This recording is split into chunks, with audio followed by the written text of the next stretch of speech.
personally with each other rather than just focus on the product. I think a connected process is very helpful. Thank you. I'm shooting for 95% today, Case. That's my goal. All right, let's go ahead and get started. So this is our last kind of official meeting. I'm really excited to say that between last meeting and this meeting that Dunya, Jody, and Laura from O3A, Dunya from the hospital, obviously, took a really good look at the framework and put a lot of kind of thought into what other groups may be working on and made some pretty significant changes to what's in the framework. So really the focus for today's meeting will be to kind of look at those changes, do basically a final tune-up of the framework. And then after this meeting, I'll incorporate any changes that we talk about today, plus the changes that you'll see in the framework, send it out in the next day or two, and then give you guys a couple of weeks to provide feedback on it. And then I'll be publishing the final framework before the end of August. I think we all know each other, but just in case, let's just do some really quick introductions. So I'm John Nowak. I'm co-executive director of CHIP. Lori? Lori Fleming, co-executive director of CHIP. Heidi? Heidi Eisenhower, County Commissioner, District 2. Chief Black? Brett Black, East Jefferson Fire Rescue Fire Chief, and let's see, the date in 3 weeks. I'll also be overseeing Port Ludlow Fire Rescue District 1, District 3. It's a big change for you guys. That's exciting. Yep. Thanks for stepping up to that. Thanks or condolences. I've heard both. Well, not to the disparage Port Ludlow, just for the workload. It's stepping up, so thanks for doing that. Miranda? Hi, Miranda Nash, Mobility Operations Manager, Jefferson Transit. Case? Case Kolf, Public Hospital District Commissioner, and also serving on the local Board of Health. Jody? Jody Moss, Director of Contracts, Management and Planning for Olympic Area Agency on Aging. And Dunya? Dunya Fo, Jefferson Healthcare, and I am trying to eat. This is my only time today. I'm so sorry. So I'm going to turn my camera off until looks like Jody is as well. Sorry. Thanks. Good plan. All right, Lori, yep, thanks. You're one step ahead of me as usual. So again, this is our likely to be our last meeting. So agenda for today, introductions and roundtable, which we're kind of through. We're going to spend most of the time today looking at the draft framework. At the end, I want to talk a little bit about kind of what's going to happen next, what's the timeline, and then we'll close out. So the main work of today's meeting is to look at the draft framework. And Lori, I think actually, yeah, you can just go to the framework, and it's probably. Let me find it. Yeah.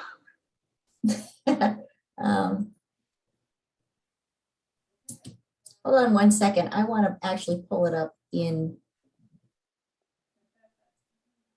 There we go. So that we can do comments. So again, Lori met with Laura and Jody from OAAA and Dunya from the hospital yesterday to look at, kind of what we had assembled. And their feedback was basically to remove a lot of the things that are in the framework that other people are working on or pretty much have a handle on. So starting with objective 1 and all the strategies and activities underneath that, they felt like OAAA pretty much has a handle on what the current resources are that are available to our community. And so they recommended that we take this out. And Jody or Dunya, I don't know if you guys want to add anything to that. I'm happy to chime in. So one of the thought process, so thinking through the role of CHIP in general as either a convener or a multiplier of what's going on in our community and really understanding where the value add comes from. I think that we don't have enough bandwidth in CHIP, and especially in CHIP leadership, as I think John will talk about at the end with his much appreciated retirement, to have anything duplicative. And so, for example, if the resource map O3A is really just rocking it and they already have this under control. And so I don't know why we would redo any of that work. Jody, did I explain that correctly? Yeah, I think the one thing that we would want to have, if there is a piece on this, is the making sure that people know to refer to O3A, to refer staff and individual clients to O3A for identifying resources that they may need.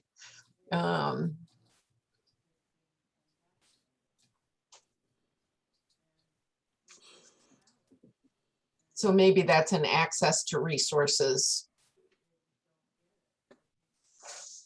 acknowledgement. So I went ahead and noted that here. Is it, and maybe that's something that we could put in the plan, that's the aspect that we're going to do with this, is raise the profile and make sure that it's up and out there as often as we can. That makes sense. I think that's a great idea. And I And wonder then- if Go I ahead, wonder if Casey. we shouldn't keep that in mind as we go through this. Sort of have a category or a list of things that we can refer people to and or try to promote in other ways.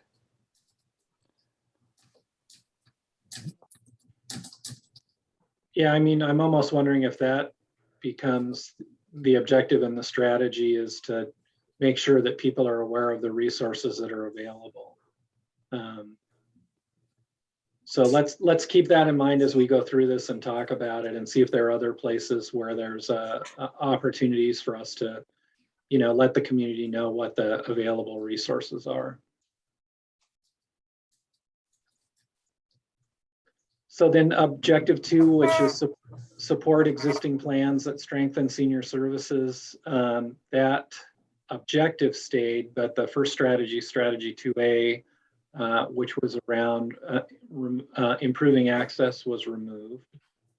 And then Lori, I guess scroll down. And objective 2B, which was around senior housing, was also removed. But I think there was a plan to kind of have people involved in CHIP, maintain their working relationship with the Affordable Housing Task Force so that we stayed connected in the task force, in the work that the task force is doing. And again, I'll let Dunya or Lori or Jody comment about that.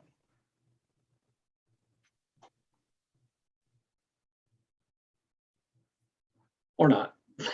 No, I can contact, I think, this is one of those things that we struggle with also because seniors in our survey reference cost of housing and even being able to access housing. So it's something that we too are working on, but taking a leadership role in it really seems overwhelming. So it really is making sure we stay connected with the organizations that are functionally working on this and contribute what we can. And then from my perspective, it's the same comment of, I think we have an amazing affordable housing task force that has started in the last couple of years. Lori is active in that group already. And so making sure that this isn't just a duplicative strategy where every time we meet, we say, how's that housing going for seniors? And everyone says, well, the housing task force is doing it, and we move on, where anything that ends up on this plan is meaningful, it has weight behind it, and we can really focus in on some of the work that needs to be done that no one else is is doing, or that takes multiple partners, and we need a little bit of sort of CHIP's push behind that.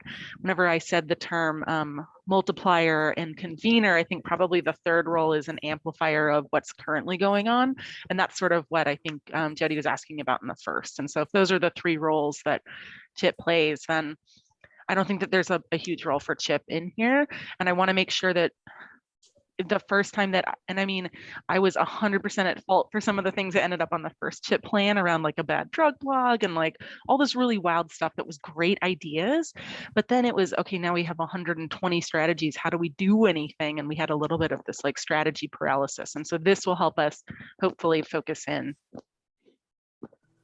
And for clarification, could you explain that Affordable Housing Task Force, is that one of the hats under the Affordable Housing Network? I'm Or handing is that to this- Lori. Yeah, I So- was going to so say the- Lori isn't. The Affordable Housing Task Force is something that is peopled by both city and county representatives. Housing Network Solutions is on that as one member of it. And the role of that Affordable Housing Task Force is, among other things, they first created the plan that went to the Department of Commerce that was, now I can't remember if it was a 5 or a 10-year plan back a couple of years ago. And then they've been the ones who run the RFP review for the funds that the city and county are putting out between, there are two funds, 148 and 149, that come from various county and city taxes and fees that are had. Anyways, those funds get distributed by the Affordable Housing Task Force. So there's a group that considers and reviews them. And then there's a smaller, it's called the JOB group, which is just 3 or 4 folks that, based on those recommendations, put something forward, and eventually the money gets dispersed through the county. So that sounds very complicated, but that the idea is that the RFPs go out, they would be spending the money in pursuit of meeting the goals of their commerce plan. Now, I can say that the senior housing, I mean, as we think about it in terms of homeless housing, transitional housing, those are all factors. The creating housing specifically for seniors, I wouldn't say is a priority, because we have so many priorities just in those more immediate needs. So having folks like folks that are on here, I see Sheriff Knoll isn't here, but he is also on that task force. Having folks that are aware of what's going on in the senior age band can certainly be vocal advocates at the housing committee. But I do see what Dunya is saying. It makes sense not to try to replicate or, somehow complicate the efforts that are already going on. Perhaps we just make sure we have a solid, clear message at the table, at the affordable housing table. Did I hear you say that the Affordable Housing Network is part of that? It has a representative on that? The Housing Network does. We have Justine Berg Gonzalez, who is Yeah. really on that panel, and then right. their facilitator, whose name I'm not remembering, is also. Great. I just wanted to make sure that those two are connected. Thank you. Yes. And then and they're such great work. We're very happy they're on there. Lori, can I just ask you if you could continue to make sure that the issues for senior housing are representative in that? I mean, I feel a lot more comfortable if at least one member of this team is willing to be kind of continue to, pound on the drum for housing for seniors in our community.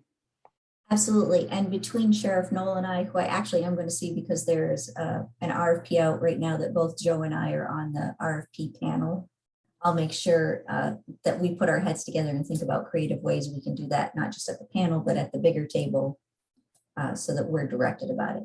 He's always a good collaborator on that front.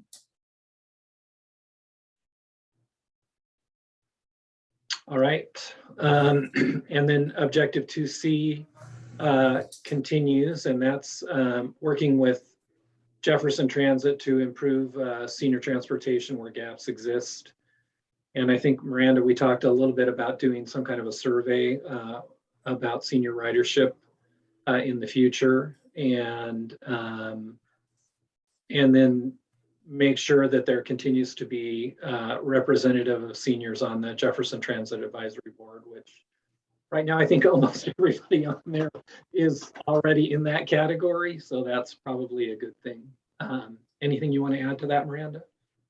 So last month in July, I did send out an email that had an example survey. If you guys have any comments on it, just let me know. If there's anything specific that maybe I haven't touched on in the survey questions, just let me know. And I also sent out system stats just to see where we are with our 65 plus community, where public transportation within Jefferson County's reach is.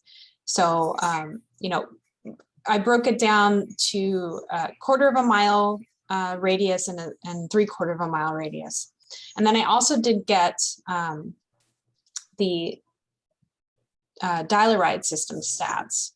So just to update on that, our dial-a-ride system is 3/4 mile off the fixed route. So it's not just off the stop, it's along the whole route corridor, which provides a little bit more reach.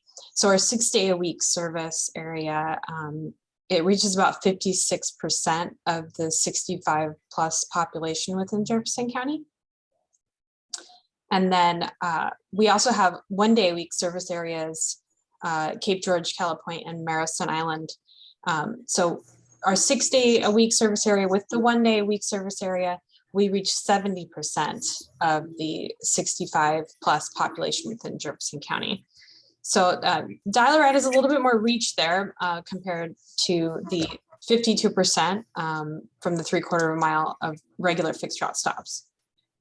So those are just some baseline metrics. As Jefferson Transit service begins to expand, especially with our long range plan now that we're going to be implementing to kind of guide what types of service are we going to be putting into the future. I think that's a good baseline for us to review and say, are we improving upon this reach for seniors with these services? So this can be the baseline that we compare it to and say, hey, you know, based on this census data in this year, we were reaching this many seniors within our community. So that's pretty much what I have put together. If you guys have any questions or I don't really know how else to do it, because I can't come in here and say, oh, we're gonna increase it to 80, because I don't know what that looks like. Is that service gonna be, you know, if we're reaching 70% with dial-a-ride, how do we increase it to 80? I don't want to set a metric because it may not be achievable with the types of service that we're trying to implement. So what I'd rather do is see what the types of service we're implementing, if we can reach certain levels. So we may say, oh, we want to see an increase within a certain amount of time, but I can't give you a number yet.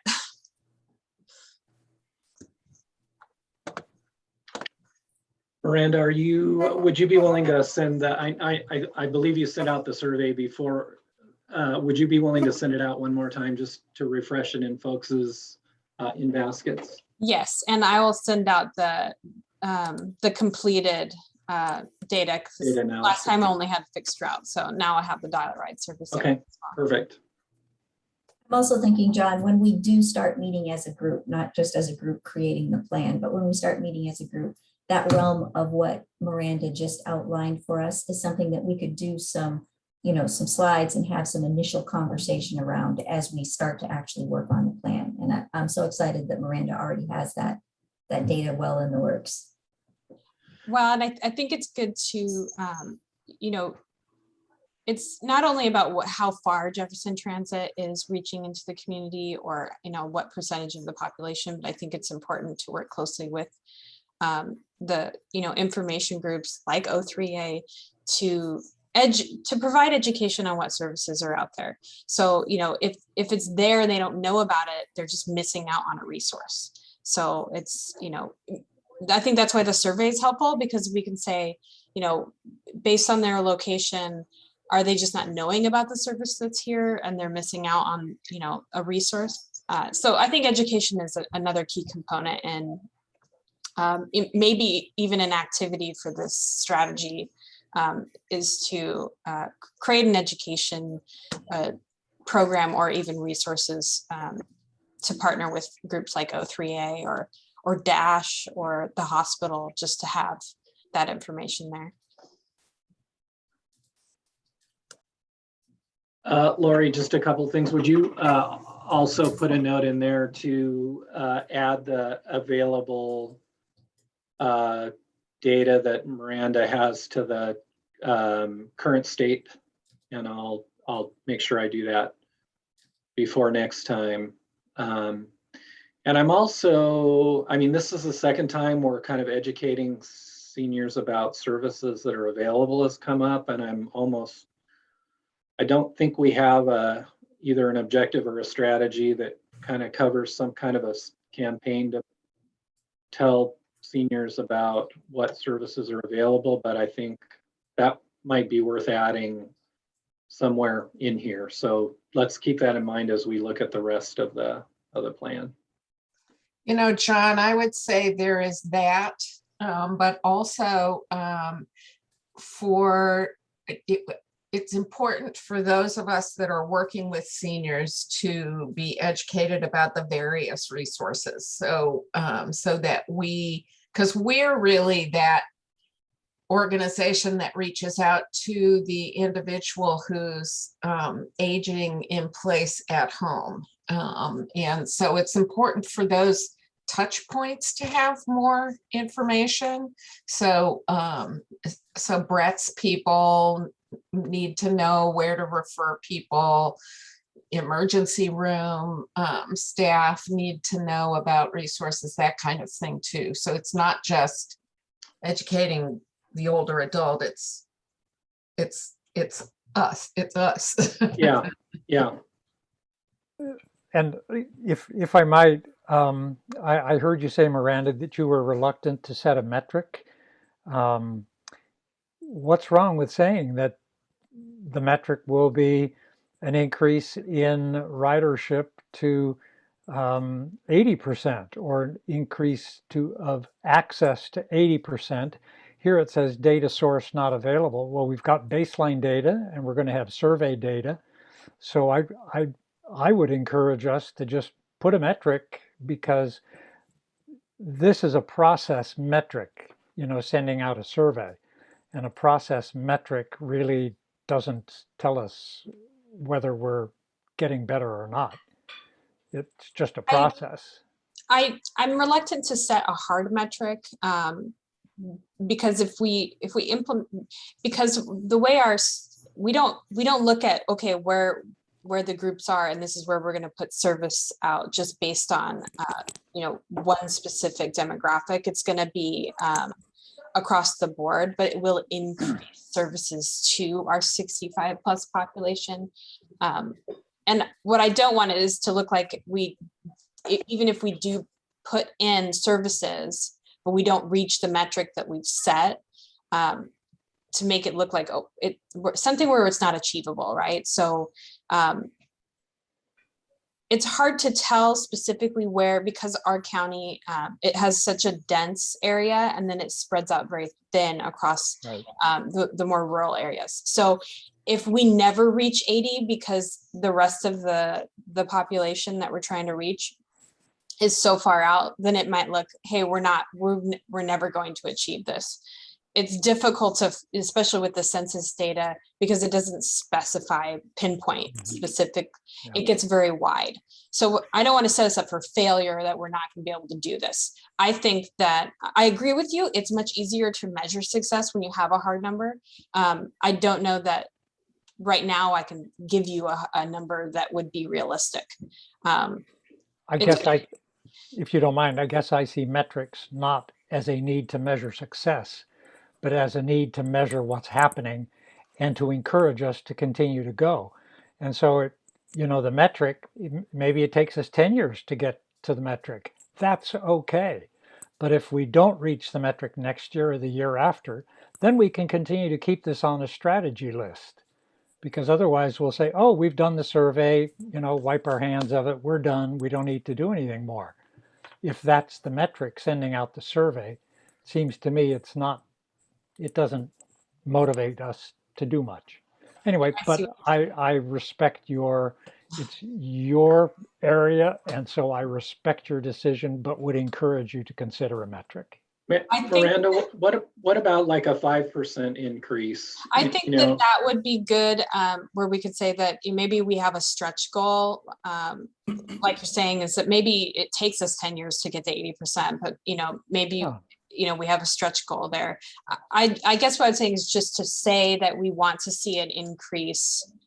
It could be an approximation of plus or minus 5%, not minus, but you know what I mean? If we do, what if we said 5% by 2025? I mean, that's a pretty long time frame and a pretty small increase, but it does give us a target to go after. Would you be comfortable if we did that? I think so, because then when we get more into our long range plan and we start looking at the specific strategies, it'd be much easier for me to say what numbers we may be able to reach with the plans that we're putting forth. Transit itself is going to start changing. We're going to start seeing a different how transit looks in general. It's going to be more of a demand response style system in the future, what we call micro transit. It's not going to be the big buses driving around. Now, it may take Jefferson Transit a lot longer to get there, but you're going to see a lot more demand response style systems. So Black? Just a quick warning, if we say a percentage increase, make sure we're saying that it's a percentage of what? Is Yeah, it I percent was of the saying that. 65%, or is it a percent of the number? Is it so? Actually, Case, I was thinking of a 5% increase in the access within, what was it, 3/4 of a mile or whatever that Great, that distance was. great. Because that's the data that we currently have access to. Right. And so the metric is really the number of riders within 3/4 of a mile or whatever. That's the metric. And then the goal is a 5% increase, right? Mm-hmm. Thank you. yeah, it's interesting because you can go a couple ways. For dial-a-ride specifically, we could expand our service area out to a mile. So that would increase the area in which we service the 65 plus community. So there's people outside of that service area right now. And we expand it, it's going to increase the number of them. Yeah. So I mean, it really just depends on the type of services you're looking at. So but I agree.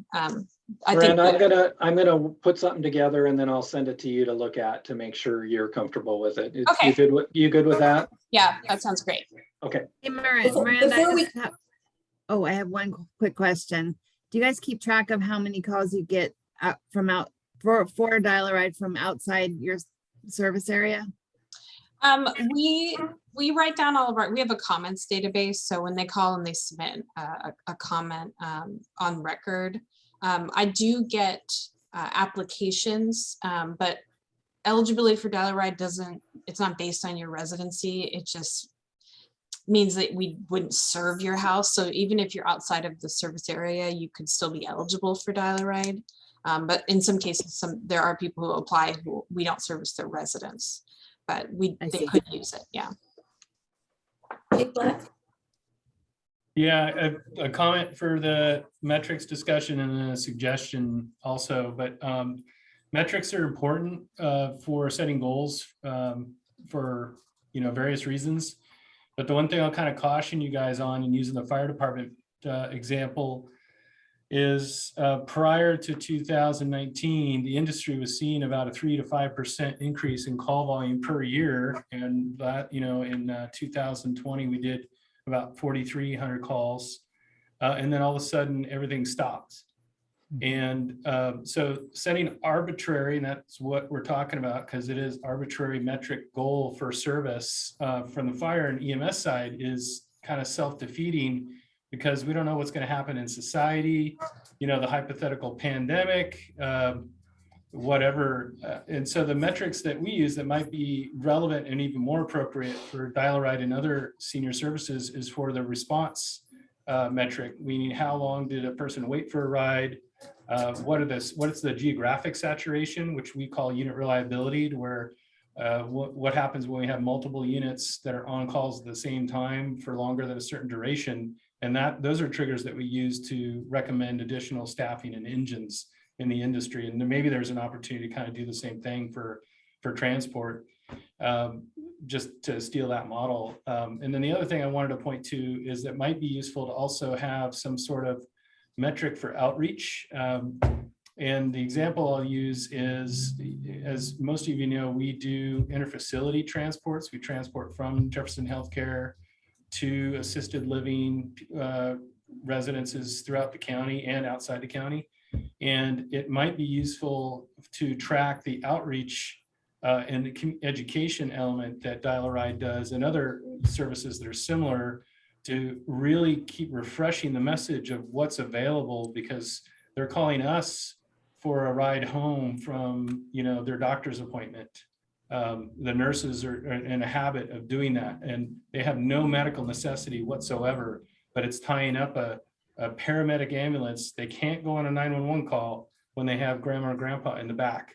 They are stuck on that assignment until they deliver grandma or grandpa back to their residence. And I think it'd be useful to even partner with Dial-A-Ride to do some of that frequent updating with the hospital staff and assisted living staff. That's Dial-A-Ride and others. There are others out there to provide the services for non-emergent transport.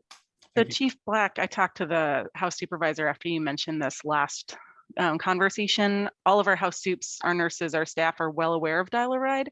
And so it's not like you are our first call. So I think that the outreach is absolutely important, and also understanding all the limitations around Dial-A-Ride and the amount of time that you need to have them scheduled ahead of time. I can't speak for the other services, but I would say that I checked up on it, and the hospital is well aware of Dial-A-Ride and ECHO and other programs that we use to get our patients home. Yeah, that's one perspective, but not my personal experience recently. So we're working with. I hear you, but I just need to push back that actually we are well aware, and they try a lot of things before they call your team. And I'm sorry it doesn't feel that way, but I think Lori Tinker was going to follow up with you on that. Yeah, I talk to her regularly, but what I was going to say before you jumped in there is I prefaced that introduction with including other partners besides Jefferson Healthcare. And those are the other opportunities I'm pointing to. And they do get guests, doctors and nurses in there that could use some regular refreshing on those opportunities. Thank you. All right, Lori, let's move on to the next page.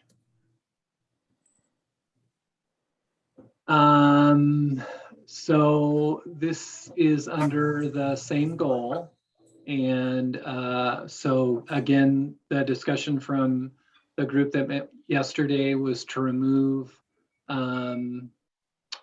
the work that we discussed about using the dementia flow map and the processes that were in place for working with people with dementia in our community. And when Lori and I reviewed this, this is one that I felt like I wasn't quite ready to let go of. So I wanted to hear a little bit more from Jody or Dunya or Lori about what the thinking was behind removing this one, I guess.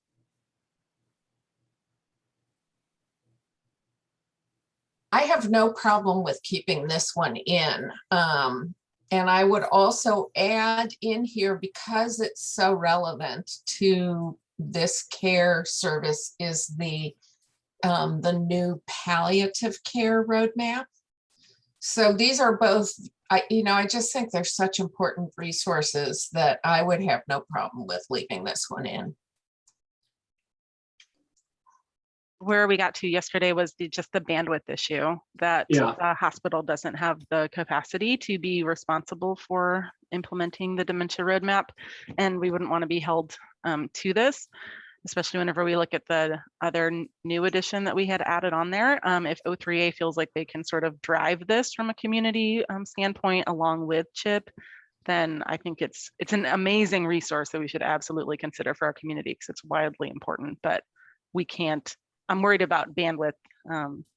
If not having enough copies of the document is the issue, we can maybe make out relationship where O3A is ordering copies and supplying them to places.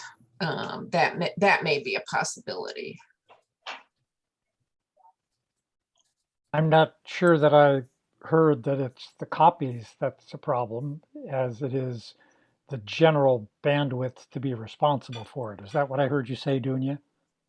Yeah, whenever I organized the regional convening around elders in our communities a couple of years ago, this came up hugely. We had copies of it at the convening itself, but there are so many players in the community that wanted to be at the table, that wanted to have these conversations, that it was sort of bringing together the Memory Cafe and the hospital and O3A and OLICAP and all these partner and all of the assisted living facilities that also were like, well, we have a role in this, that I wouldn't be able to sort of, the hospital wouldn't be able to manage any of that communication.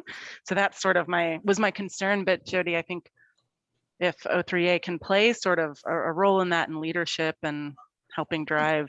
You know, I'm not sure that we can get copies out to everybody in the world, but we can get copies out to providers where patients land, and we can get copy, and we can all work on, and this would go back to that other point, is driving individuals in need to O3A to secure those copies of the roadmaps.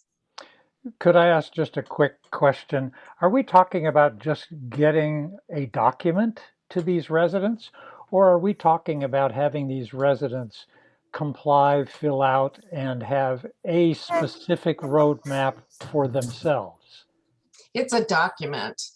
So all we're talking about is getting a document to 25 residents. Is that correct? I mean, there's a significant amount of things in the document that need to be done, where they need to meet with their healthcare providers. They need to figure out all of their Yes. afterlife planning and all of that. So I assumed it was to actually have it fully implemented with these 25 residents or more. And so if it's just getting copies, yeah, Yes. easy. But if it's managing and making sure these people is fully complete and we have a full process. Yeah, I mean, I think for it to be meaningful, it has to be more than just, you know, really passing out copies. And maybe we do take it out. I had reviewed it. I had actually started it with my in-laws who were in that situation, and I found it to be really useful. But I agree with you, Dunya. It's more than just, you know, handing out the roadmap. It's, you know, helping people to actively use it, and it's really focused on the family members, you know, to help them do an assessment of where their loved one is and kind of what the resources are that are available. And I think, Well, according to the way I read this, the responsible entity was OAAA. So I guess I'm thinking if OAAA is interested in taking responsibility for this, then it doesn't put any pressure on Jefferson Healthcare to take responsibility for it. And having spent an all-day retreat with, in part with Dunya, Mike Glenn, and other commissioners at the Public Hospital District, I do want to second what Dunya is saying. We have enormous fish to fry in the next couple of years, and this would not rise to the top. So I think we have to be aware of that. Yeah, you know, one of the things that O3A does with individuals who contact us is planning. We help them plan in it, and often it is a family with dementia, but we do rely on people getting in touch with us and following through. They have their assignments they have to actually be responsible around. And so to the extent that we're able to, that is something that we already work on. I'm going to propose a compromise here, which is leave it in, move the date out to 2025, and leave OAAA as kind of the responsible agency. Can people live with that if we did it that way? So just to clarify, what we're putting in here as the metric out in 2025 is that we are getting plans passed out, or that we will have the 25 or whatever number it is then engaged in those plans. I would, to me, it's engaged in it's more than just passing out 25 copies. I could probably do that in 4 hours and it doesn't really do a whole lot, but I think it's really handing out the plan and doing some kind of follow-up to engage the family in the process. Could we state the metric then a little more specifically? And because it's a little confusing to me, and say of Jefferson County have a completed care dementia plan or dementia care plan, because that wasn't clear to me when I read it before. Just to have anyway, so. How about an implemented? There we go, whatever. Yeah. Right. Yeah, and the dementia care plan is, I mean, it's sort of an ongoing changing activity depending on where they are in the path as well. So, they could come and they could work with an attorney and get an end of life advanced care planning completed. And that would be a portion of the plan implemented, but it's certainly not something that is fully implemented. John, can I just insert here? I hesitate to put something in here if we don't have a really clear, it is a robust landscape changing thing. Because it is a major project. And if we say a major project and we go out and we kind of pussyfoot our way around and just say, we don't know, we're not sure, I hesitate to do that. I'd rather go out with less in the plan and execute it. And maybe, this whole thing that we're talking about becomes kind of a gray thing, that it takes full color as we get to 2024 and we discover we have more bandwidth and this really is a priority. Let's just take it out. It's fine. Could I make one more effort? 25 residents of Jefferson County are working on implementing a dementia care plan. That means they could be on step 1, they could be on step 3, they could be in some revision, whatever it is.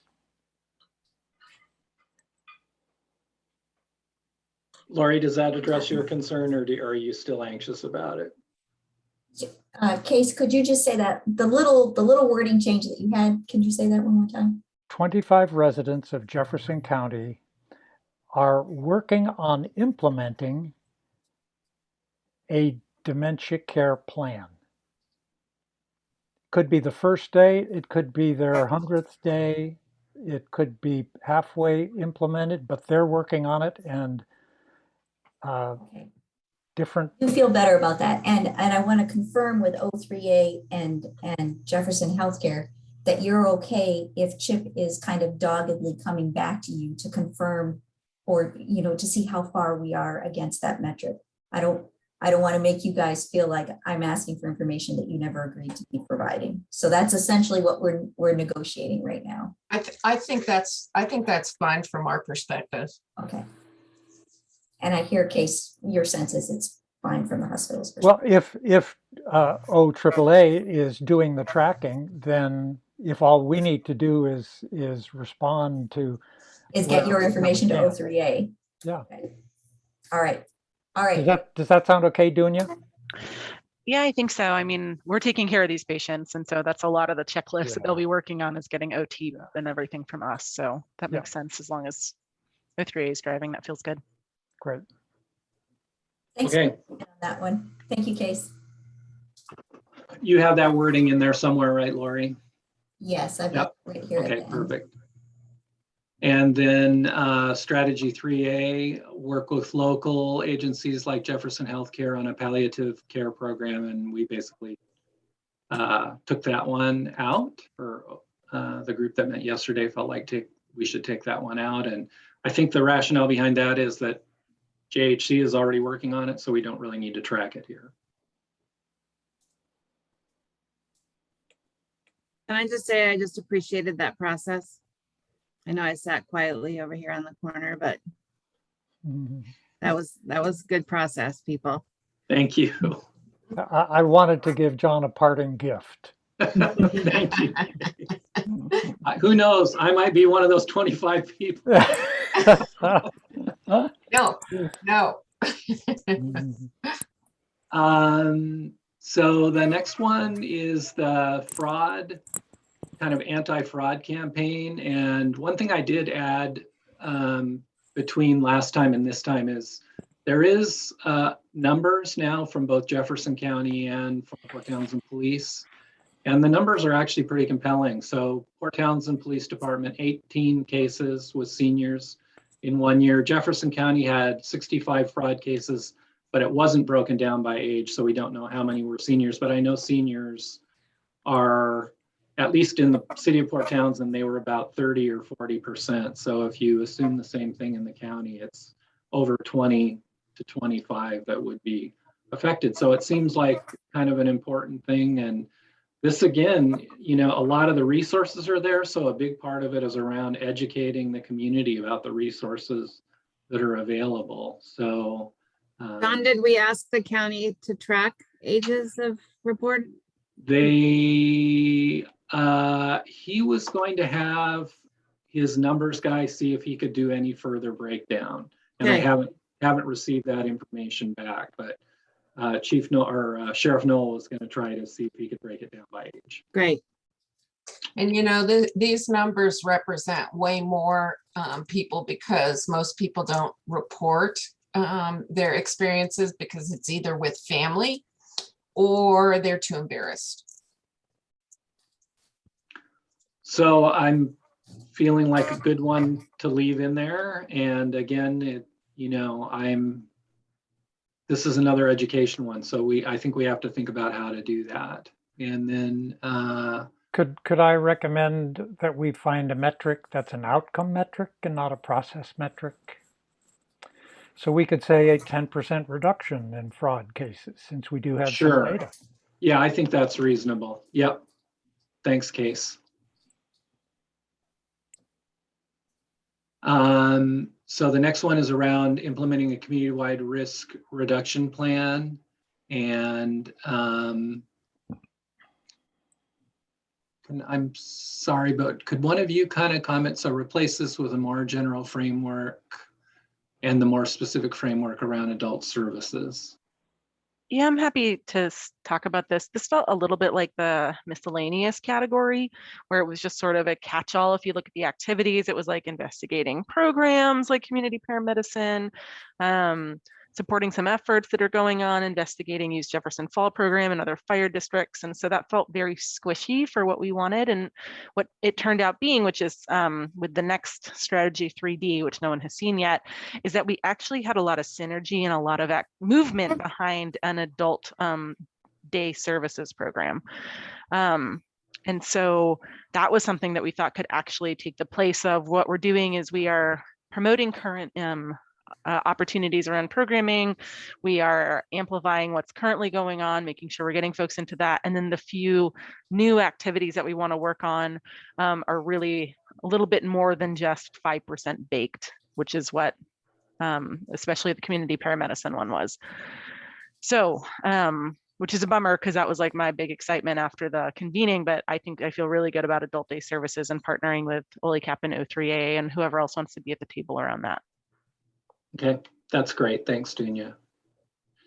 And Lori, with that, maybe we could go to the next page, since we're getting a little low on time. And that's the one that you're talking about, right, Dunya? Yes. And do you want to just talk just a tiny bit more about that?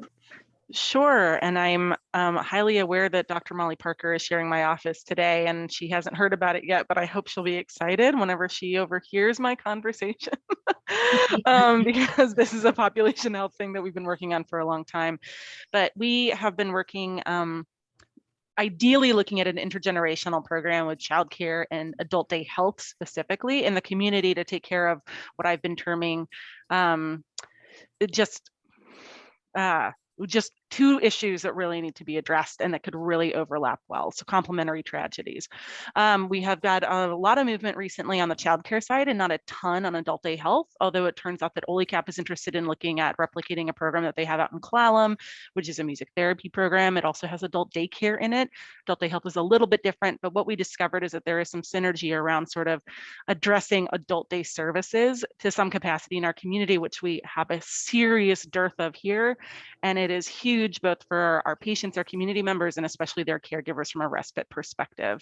So we were thinking that this could almost be like one of the bigger senior CHIP projects that we could sort of work on and drive forward. It would have a longer time frame, but I think that we have some movement around it that could be super exciting. I really like it. Really like it. Sounds great. I was really happy we found something that has some momentum, that we can get multiple agencies at the table. That's CHIP actually being the convener that we dream that they will be. And I think we're going to see progress on it, and getting OLICAP in the mix there, especially while I know OLICAP has a lot of other things going on. I think CHIP's sort of table setting is going to be a welcome addition to the process. I'm excited to work with Dunya and Molly as well on this. It addresses social isolation, which is something, you know, talking to Lori, it's always, I'm like, okay, I think we're going to add a specific objective or a strategy around social isolation only. And Lori was like, actually, what I think you're saying is this massive program that you want to do. And I was like, yeah, you're probably right. So it checks a lot of boxes, really sort of could coalesce the community around something where we have a lot of resources available there. Lori, is that's the last item now, right? That is the last item. Mm-hmm. Okay. So in terms of next steps in the process, I'm going to take the feedback that we got today. I'll remove those items that we have lines through in this plan. I have a question for the group, and if you could just kind of respond with a thumbs up or thumbs down, and then if they're thumbs up, I'll proceed, and if thumbs down, let's talk about it. But I'm feeling like something in the plan about education for seniors and caregivers of seniors in our community about services that are available. It feels like a valuable item to add to this. And I know we just spent a lot of time taking things out, but it does feel like kind of a connective tissue among several of the things that we listed on the plan. And I guess I'm just wondering if you give me some license to take some time and try to write something up around that. And if you can get behind that idea. And it's okay if you think that's too nebulous and we shouldn't put that in there, but that just felt like a theme that was kind of repeated over and over again. From an O3A perspective, I think it's important. The one thing that we hear from people over and over and over again is, I wish I knew you were there. And Could I just jump in real quick? Sorry, just in case Miranda, I don't know if you saw our message. She might be listening and not being able to talk, but the engine is on the way. So she's got a medical emergency in her office. So yeah. Thank you. Sorry to cut you off. So thumbs up to try to add something in there about that. Dunya, are you okay with that? Okay. Yeah. Okay, I'll stick something in there. So it might take me a little longer. So probably by early next week, I will send you a draft of kind of the final version of the plan. And then you guys will have a couple of weeks to comment, and then we'll kind of wrap it up from there. I know a lot of people have signed off, but I just want to share with you guys how much I've appreciated working with you. And, you know, I've said this kind of all along. I think there's so many seniors in our community. This is really, really important work. And I'm really excited to work with all of you. And who knows what will happen in my future. You know, I might be involved in some of this work moving forward, but at least at the end of August, I will be retiring. So yeah. So thank you all for all your work. Very, very appreciative, and excited to see this take kind of a final form. Well, thank you for your amazing leadership, John. And we'd like to have you promise that you won't make any commitments for at least a year after you retire. That's my goal for sure. All right. So we'll hold you to it. All right. All right. Thanks, everyone. Thank you. Bye-bye. Bye. And John,